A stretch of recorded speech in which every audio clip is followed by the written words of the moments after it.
This is the Cloud Security Today podcast, where leaders learn how to get cloud security done.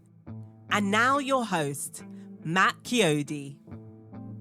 Welcome back to the show. Today's guest is someone I've been looking forward to having on for a while, Tammy Klotz. Tammy is a seasoned cybersecurity and IT executive with over 3 decades of experience in the manufacturing industry. She's currently the Chief Information Security Officer at Trinseo and has held senior roles at Covanta, Versa Materials, and Air Products. Tammy's not only a cybersecurity leader, but also a passionate advocate for empathetic leadership, a theme she brings to her life in her recent book, Leading with Empathy and Grace.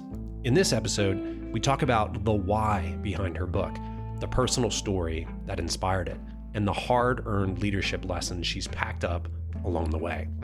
Tammy also opens up about how she's balanced executive responsibilities with being a single mom, how she's navigated moments of vulnerability at work, and why she believes empathy and grace aren't soft skills, they're critical skills. This is a conversation about leadership, resilience, and the human side of cybersecurity. Let's get into it. Tammy, thanks for coming on the show. Thanks for having me, Matt. I'm happy to be here. Yeah, this is going to be fun. This actually, it took a little bit for us to get this. I did move it. It was my fault at least once. And then I had to change it, I think. So this has been a long time coming. It is, but I'm glad that we can finally sit down. And you're joining us from the Big Apple from New York City. Yes. This is fun. So this just underscores my part of my first question, which is you are a busy person. You're a successful executive, single mom, the nicest person I know in cyber. And on top of all that, a recent author. So I want to jump right into that. What was the catalyst for writing the book, Leading with Empathy and Grace? So that is a common question that I get asked, and everybody wants to know, like, how did you do it? Why did you do it? So we'll focus on the why. So I can go back in my career and specifically remember a conversation I had with one of my leaders back at Air Products. And he literally sat me down and he said, Tammy, you need to teach people to lead the way that you do. And I looked at him and I said, this is just who I am. And he's like, yes, but more people need to do the things that you do. So that stuck with me, obviously, for years and years. And when I found myself, I had ended my career at Covanta Energy in April of 2023. And I had personally decided for me, I was going to take some time off to regroup, to refuel. And I had some, personal stuff going on with my mom and my oldest daughter.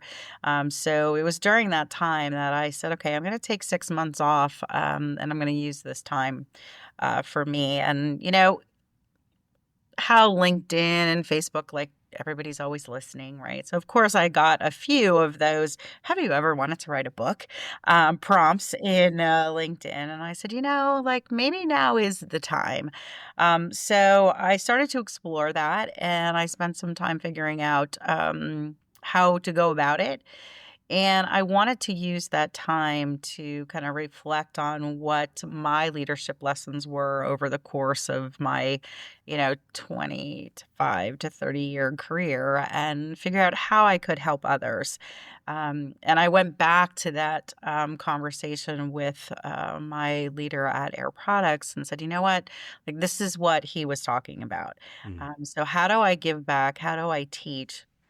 And make it in such a way that I was able to make it very conversational. I did not want it to be instructional or academic, right? I wanted to be filled with stories, things that worked for me so that others could actually benefit from that. And, there is something to be said about the empathy and grace piece and why the book is actually named that. And Part of that was through the discovery process that I worked on with my angel writer as we went through the development process.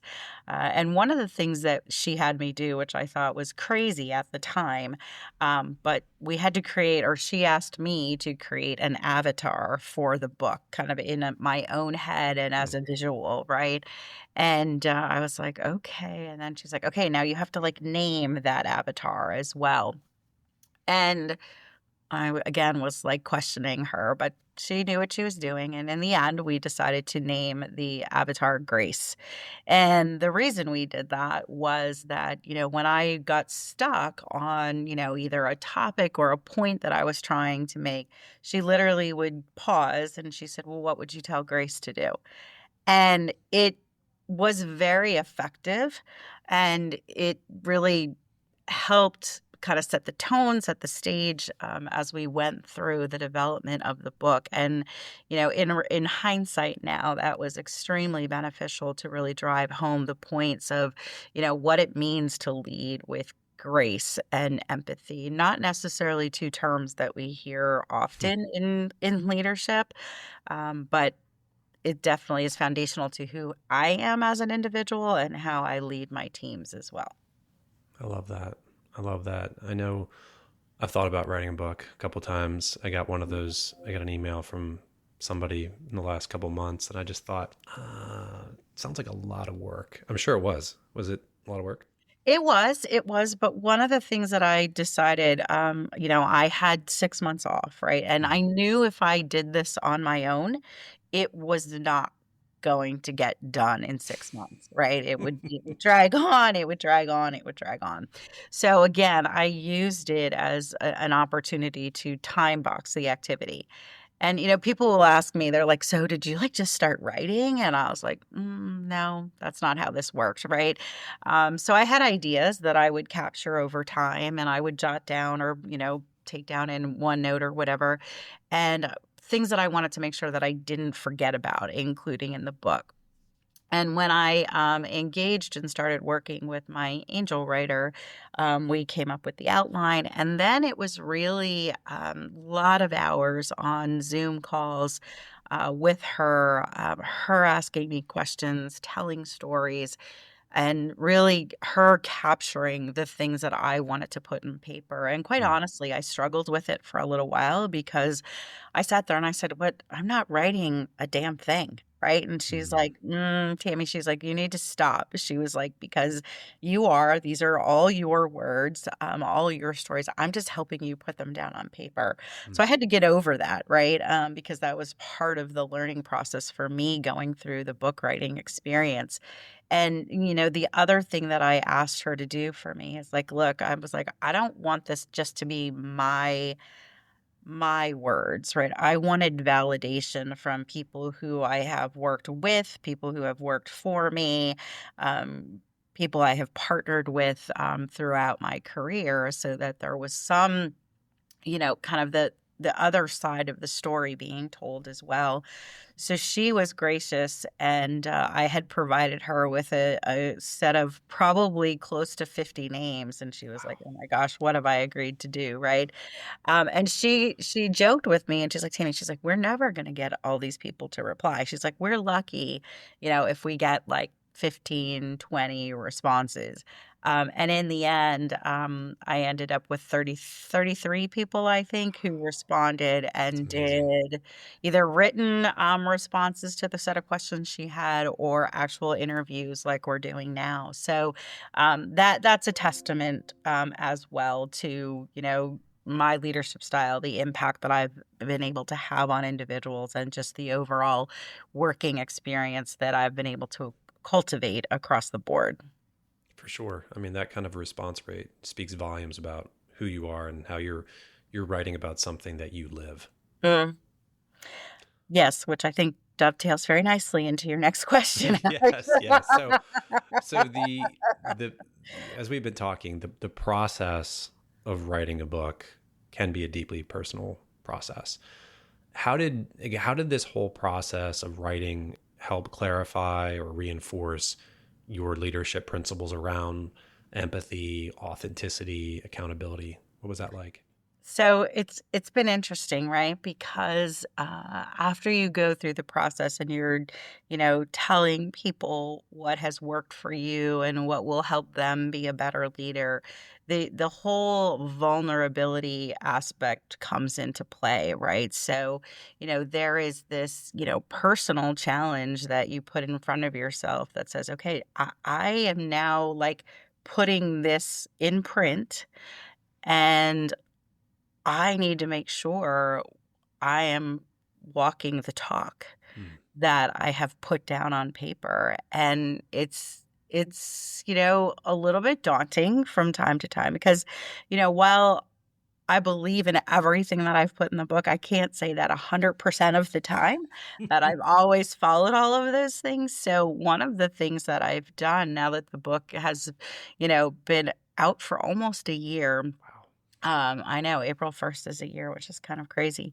And, when I give the book to people or people have purchased it and asked me to, talk to me about it, sign the book, whatever, I'm very open with them, especially my team who works for me. I'm like, look, like I'm putting myself out there, and you have the right, the opportunity that if you ever find that I am not, walking the talk, I want you to call me out on it and we're going to talk about it. And there may be reasons because of personal or certain circumstances that require me to maybe behave a little bit differently. Mm. But from a true character and value perspective, I don't want to compromise who I am and what I've put in print as the leader that, I have been over the course of the past 3 decades, which again seems impossible.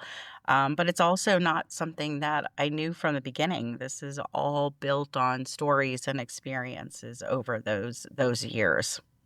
It takes a lot of vulnerability to put that in writing, and then for you to actually say to your team, like, "Hey, call me out if I'm not walking this walk." And it has happened, right? And Wait, you're not you know, perfect? no. And I will respect when somebody will challenge that, but it also has to be in the right context, right? So if I unfortunately I've had one or two situations where it's been kind of turned on its head, and I'm like, well, that's not exactly what I intended as a result of saying that. And I remember going through the process with my writer, and being empathetic and acting with grace. There's this concept around the fact that things like that can be what the industry refers to as soft skills, which Mm. I totally despise. I corrected somebody yesterday at an event I was at, and they're like, "Oh, soft skills." I'm like, "Don't call it that." And they're like, "Well, what would you call it, Tammy?" And I'm like, "They're critical skills, right? Mm. That we need to bring to the workplace." And what's so important and where that balance needs to exist is, and this is what the question the writer asked me. She was like, "So Tammy, like when is enough enough? Like you can't always be the good person, right? Mm. Or the one that is continuing to be empathetic." And there comes a point in time that you answer that question is when she asked me, when is enough enough? And I said, you'll know. Right. Mm. And that situation has presented itself. And it's like, look, you're not going to take advantage of me Mm. because of my empathetic leadership style. We're going to have a different conversation then. And I've told my team that, right? Like I will have your back until you give me a reason not to. Mm. And that is kind of that foundational level of trust that gets established over time. Because if I tell you that and then you misrepresent or you, have not been 100% truthful for me and I'm going to bat for you, that is not going to, end well. It will end in a very different conversation. So it's a two-way street. It's not that it doesn't change who you are as a person, but the situation, the individual, a lot of that comes down to trust, it sounds like. Absolutely. I mean, it as in any relationship, right?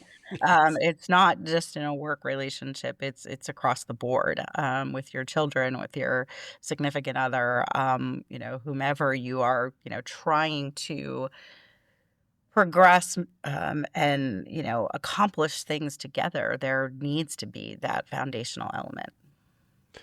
You mentioned, talked a little bit about vulnerability already, but you mentioned specifically in the book how vulnerability and authenticity can be dangerous if a leader lacks credibility. Mm-hmm. So maybe give me an example maybe of when demonstrating vulnerability worked in your favor, or maybe a time when it didn't go as planned. It depends how vulnerable you want to be with your answer. Yeah, no, I'll actually take the when it didn't go as planned, right? So, and I can share a very specific example. I'll leave names and companies out of it, but there was a time when I was put into a position of additional responsibility as a result of some folks leaving the organization.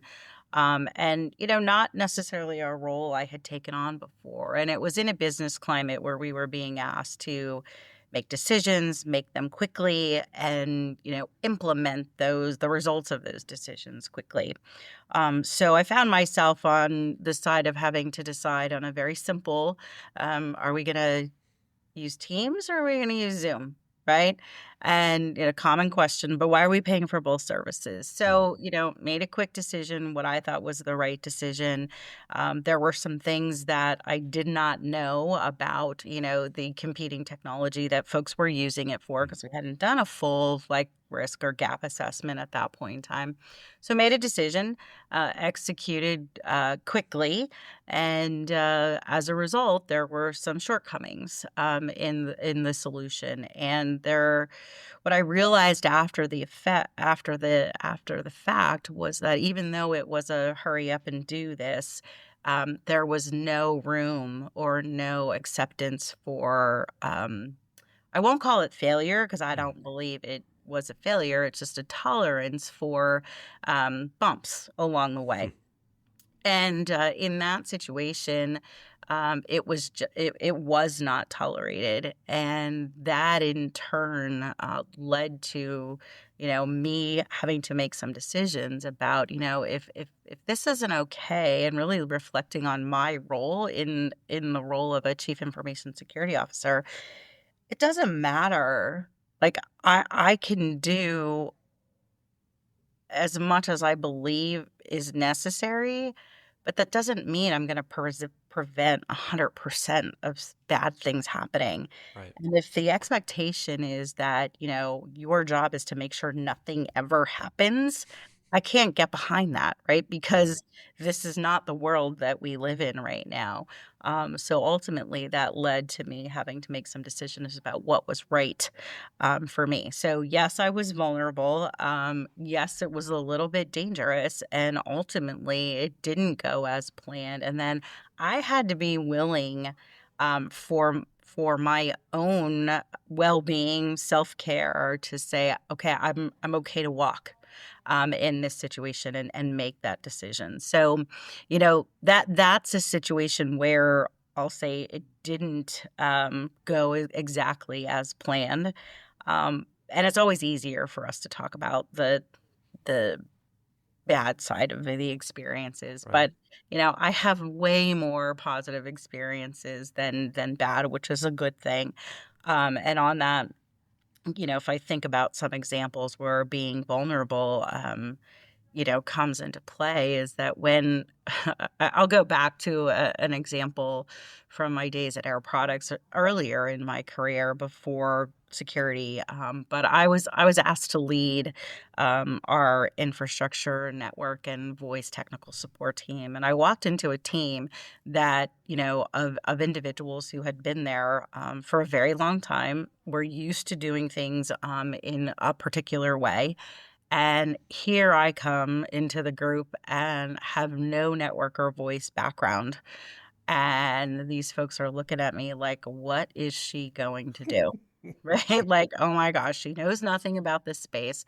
But that was really when, I sat them down and I said, look, I said, I'm not here to tell you how to do your job. I'm not going to be a technical expert by any means, but I am going to rely on each and every one of you to bring decisions to me that require an executive leader's decision, but you're going to have to educate me as to why.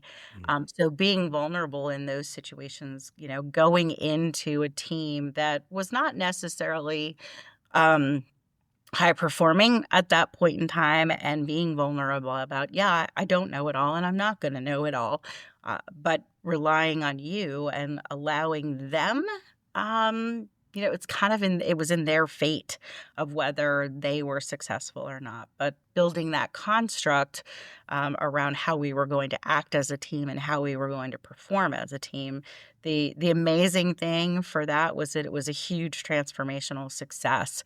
And in the end, that team was commended for their efforts in, changing from a very siloed regional model to a global high performing team. And I can share, I did one of things I normally do when I join a team. I ask them, okay, so, what's working well? What needs to work better? What are the things that are keeping you up at night?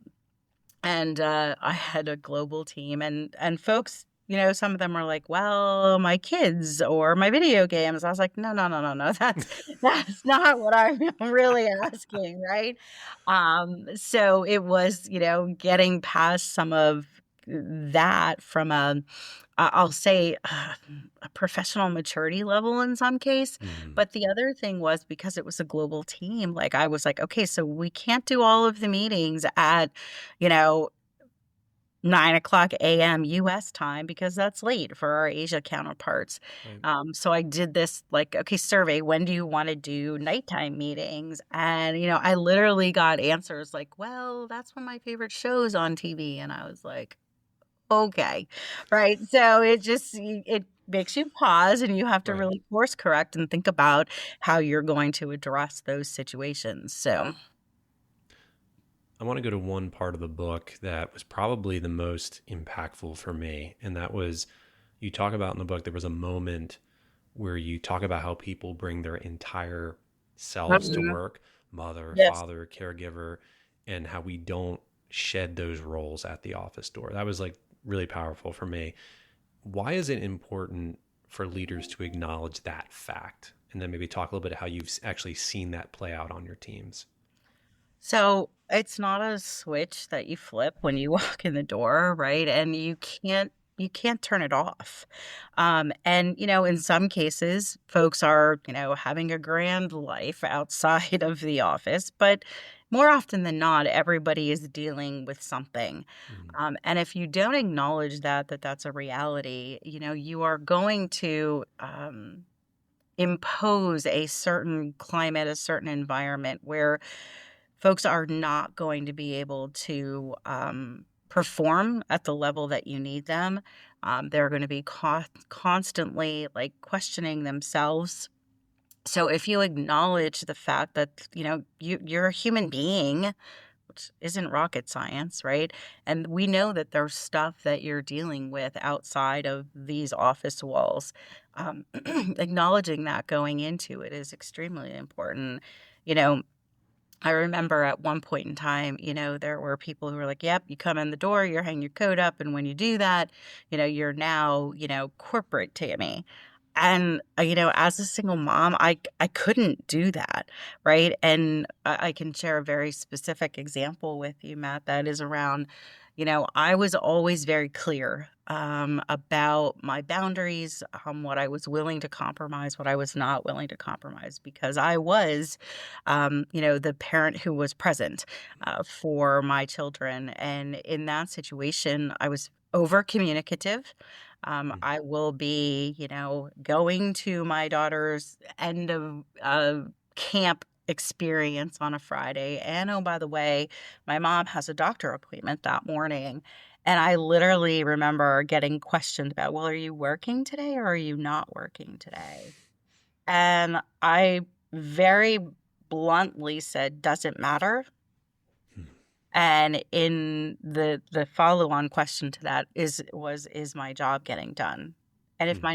my job's not getting done, we'll have a different conversation. Wow. And that became a very pivotal point in my relationship with that leader at the time, because it set the tone, it developed a level of respect, and we never had to talk about it again. But had I not done that, it would have very easily been a slippery slope to say I had to give all of that up, and I wasn't willing to do that. So there's the piece of training your boss as well that I like to talk to people about. I'm like, there's a way to respectfully train your boss, because some people will just they will expect that your boundaries are their boundaries, right? Correct. And it's Yes. and it's Yes. a skill, and it is harder to do when you're more junior in your career. But I think that it's something that if you learn early on, which it took me years to kind of learn to, there's training of your boss that Mhm. that Sure. absolutely happens. And Absolutely. there's you've Absolutely. healthier bosses where that's easier conversation, and then you'll have some that are not healthy at all, and it's not a conversation that goes anywhere. And those are probably the places where I was for 18 months, right? So Yeah, but that's really what absolutely. you're talking about, right? Yes, very much so, very much so. And we go back to the point we made earlier in this conversation is that foundation of trust. Mm. If there was a concern that I wasn't getting my job done, and the fact that I was going to, non-work things during the work day, um, yeah, that could very quickly deteriorate if there was not that level of respect and trust that came into play in that situation. But when, and this was before working from home was like really a, globally accepted thing across all companies because of the pandemic. But it was challenging kind of the norm and the status quo at that point in time. I had put a sign outside my office, and this was when I had had an opportunity to work outside of a technology team. I was Mm. actually in the finance organization for a short period of time, and different cultures for sure, right? And I put, my normal work day is from 9 till 3. Those were my core hours. Well, that's not 8 hours a day, right? Right. But I was going to get my girls on the bus. I was going to be present in the office. And then oftentimes there was doctor appointments, other things that I needed to tend to when they got home. But that didn't mean that when they went to bed at 9 o'clock or 8 o'clock, I was, I switched the hat. I spun the hat again. And then I went back and finished what I didn't do during the day. And that was much earlier in my career as well. But I also had to demonstrate that to my team, right? That it was okay, that I'm not going to expect, if you're getting your job done, meeting your deliverables, it's okay if you have to go to a doctor appointment or tend to something else that needs your attention during the day. And that, I've had recently had two stories that I'll share. One of the gentlemen who works for me today, he actually has a tagline in his signature, to promote kind of the acceptance of varied working Mm. hours. And it's very impactful because it says, "My working hours may differ from yours. Please do not feel obligated to reply upon Mm. receipt of this message," or something like that. Yeah. So, there's because what you don't want to do is be, the person who works for 4 hours on a Saturday morning and then your team is, thinking that you're expecting them to reply. That's not the expectation, right? So that's a very clear example of how you kind of accept those differences. So this concept of work-life balance, right? Mhm. Um, I was on a panel discussion last year with a couple of other women professionals. And, the one woman was on the panel and she was like, look, she was like, work life balance to me means one thing, and that can be something extremely different for the person sitting next to me. Right. So, you know, don't feel the need to impose what you believe your vision of work life balance is on me. I own it. I will live my work and personal life the way I choose to, and it's okay. And I see that daily right now with one of the other members of my team. He is a sponge for learning Hmm. and doesn't stop. And, it's been a very open conversation about I am not expecting you to do this. This is something that you're choosing, and I will accept that. I had a very positive example of that when I was at Deloitte. So I was at Deloitte Consulting for a number of years. And I remember it was one of our all hands for Philadelphia. And our managing partner at the time said, "Hey, we all work a lot, right? We're consultants, we travel." Sure. And he said, there are times where I will just take off an afternoon and go golfing for 4 hours. Uh-huh. And he said, "Do I work for 4 hours on a Saturday then because of that?" Yes, I do. He's like, "But sometimes," he's like, "sometimes I just need a break in the middle of the week." And he said this in front of hundreds of us. And I was like, "Oh," I'm like, if this guy's a managing partner making millions of dollars and he's saying that, you know, just in the middle of the week, he'll just say, "You know what? I need to take 4 hours by myself and just go golf." That to Mhm. me was huge to hear a leader say that. That was really powerful. Absolutely. And it goes into the topic of self-care, because if you are at that point in your day, in your week, and you are just spent up to here, you're not being productive anyway, Hmm. right? So walk away, refresh, regroup, whatever that looks like for you, and come back, kind of purged of all of that negativity or whatever was keeping you from being productive. Because forcing yourself to try to be productive under those conditions is the epitome of being counterproductive. So do what you need to. It's kind of the same thing I remember, trying to teach my daughters, right? Um, you know, you need to give yourself time and space. If you're frustrated, if you're overwhelmed, you can't let it consume you 100% of the time, but give it the time that it deserves. So if you need to like cry, if you need to scream, whatever the emotion is that you need to exert, schedule it. Hmm. Give it the 15 minutes, the 30 minutes it deserves, and just deal with it. And then pack it back up, put it away, and refocus. Hmm. Because if you don't do that, it just gnaws and eats away at you. I think for a lot of people, I remember speaking with a guest about this probably been a year or two ago now, just about how a lot of people they'll talk about self-care, but oftentimes they don't do it until Practice. it's almost too late. Right? Mhm. It's too late. They're already burnt out. They're, you know, things are not going well at home because of it, or maybe it was at home, maybe it was something at home. What I guess my question is like how would you advise people to more blend this into the fabric of their lives rather than just waiting for that moment of crisis? So it's something that I was taught in a situational leadership class, and it really has to do with the accumulation effect, right? Because if you don't deal with things, they will fester. And this is one of my kind of key operating principles that I share with any new team that I onboard. It's like, look, if something's bothering you, I want to know about it when it's bothering you. Don't brush it under the carpet. Don't wait till the next time. You know, if you don't want to talk to me about it, talk to somebody else about it. Mm. Because ultimately, I think the example from the training course was like, all this stuff has happened during the day at work, and you go to the grocery store because you need to get milk and eggs or whatever on the way home, and the clerk gives you the wrong change. And you like totally, lose your mind on them because they gave you a nickel instead of a quarter. I don't know, right? Right. But that completely undeserving soul has now gotten, the lashing of everything that has been piled on throughout the day, the week, whatever that is. So if you don't take the time to deal with that stuff, that's the danger that you run into. And a lot of times, it's not unheard of that we do that on, the people who care about us the most in some Mm. in some situations.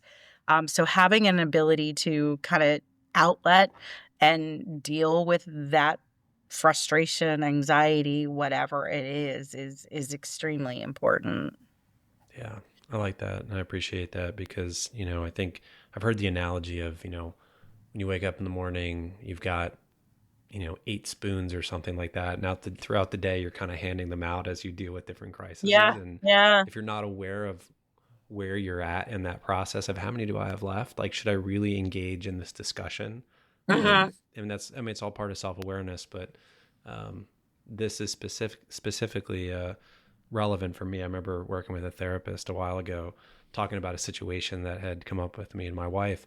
And I remember him saying, hey, let's just rewind that situation a little bit. At what point did you know that it probably wasn't wise to go further in that discussion?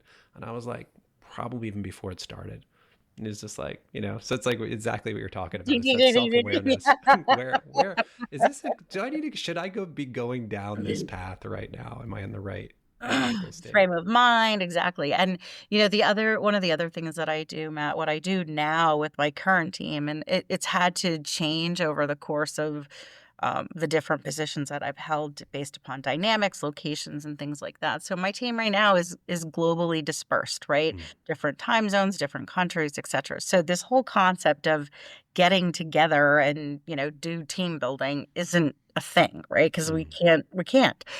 So how do I create that sense of camaraderie, the water cooler talk, whatever? And so what I do right now, and we did it this morning, is we have a half hour carved out. It's called Friday Fun.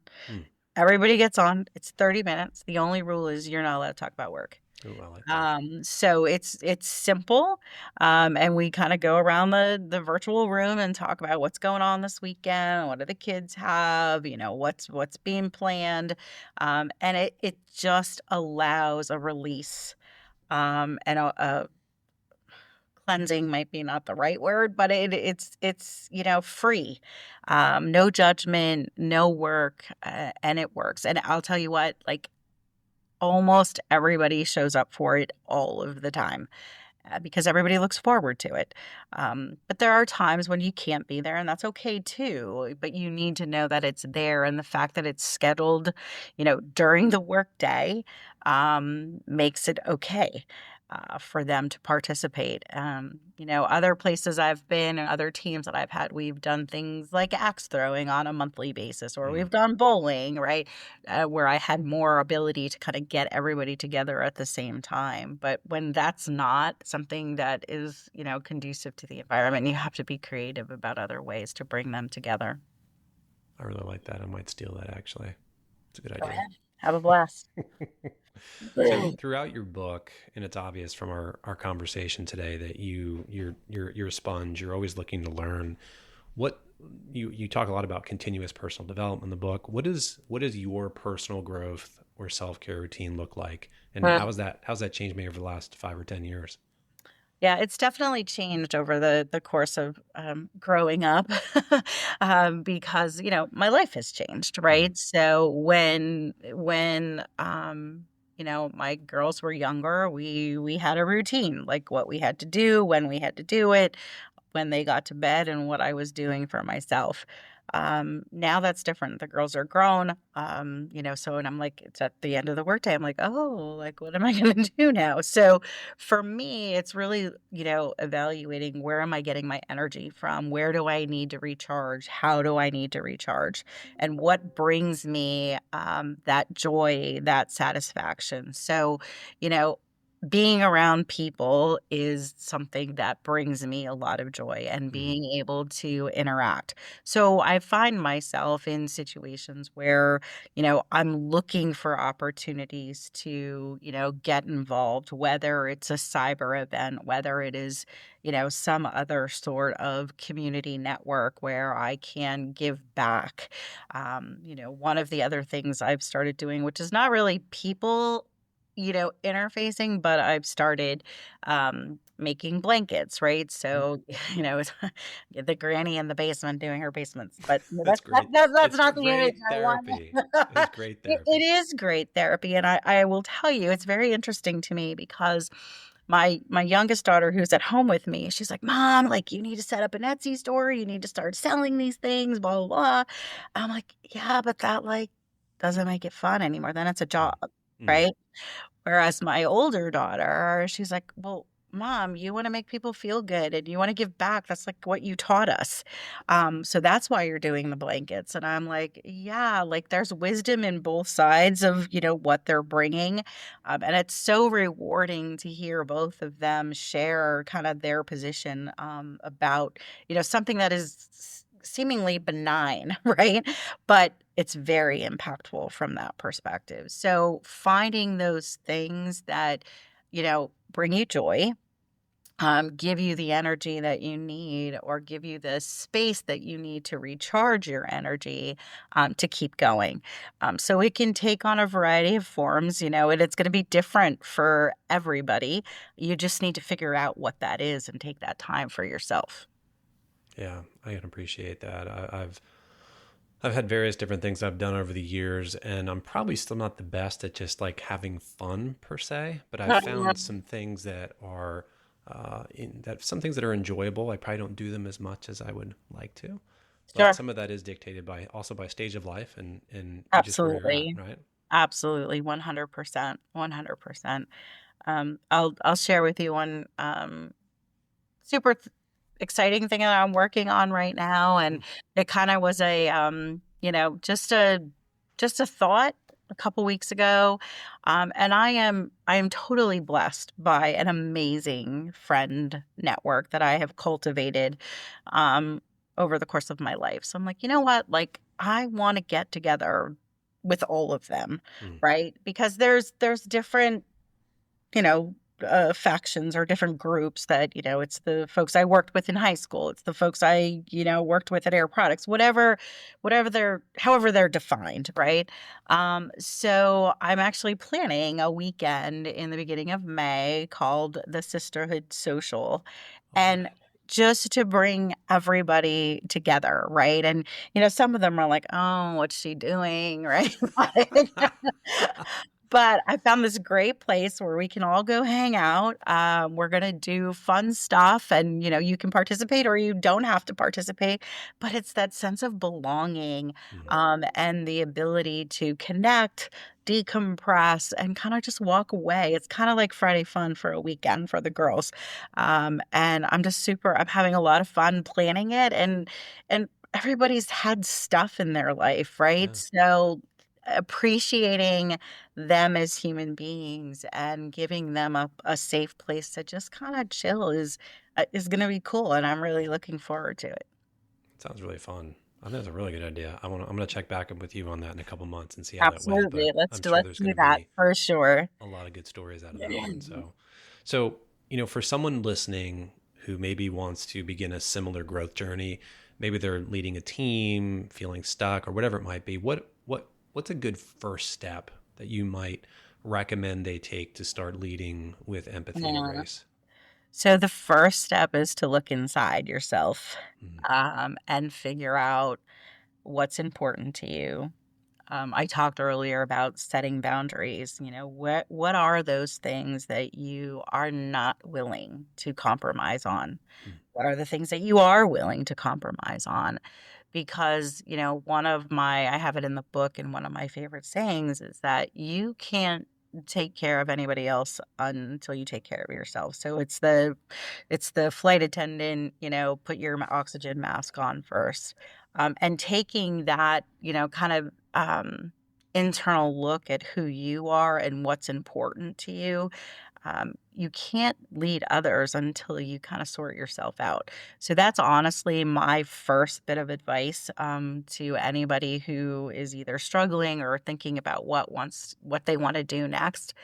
You don't know until you like take that inward look at yourself, and it may require you to write it down, because ultimately you should come back to it and say, okay, well, this is what I said, but it's not what I'm doing, and being able to challenge yourself on that as well. So that's my first piece of advice, is to really look inward about and reflect on who you are and what's important to you. It's been a fun conversation. Is there anything else that I should have asked you or that you wanted to cover? I mean, we've touched on a lot of the points that I drive home in the book. I think the one thing maybe that we didn't touch on is the concept of resilience. Mm. And life is going to throw stuff at you. I've refrained from cursing a couple of times in our session today. But not terribly, but there's going to be stuff that comes your way. It's going to be stuff that you don't expect, you don't understand. And the one of the messages that really resonated with me recently is that the comeback is always better than the setback. Mm. And I think that is true if a situation is handled with that mindset. And if you read kind of my intro to the book, there's a lot of vulnerable stuff that I put in there just with regards to my life experiences. And it would have been very easy to kind of downward spiral on the heels of any of those events. But you've got to get back up, fall down 7 times, get up 8. Mm. And being resilient is a trait that is applicable to our children, to the world of cybersecurity that we do. It's how do you recover from a bad situation, and be stronger as a result of that. So, I mean, that's probably, we didn't talk about that a whole lot, Mm. but if I can leave that as my parting wisdom for those who are listening, is to focus on being resilient. That's powerful too. I appreciate that. Thanks for closing us out with that. That's a good one. Absolutely. Absolutely. Thank you for joining us for today's episode. To find out more, please visit us at cloudsecuritytoday.com.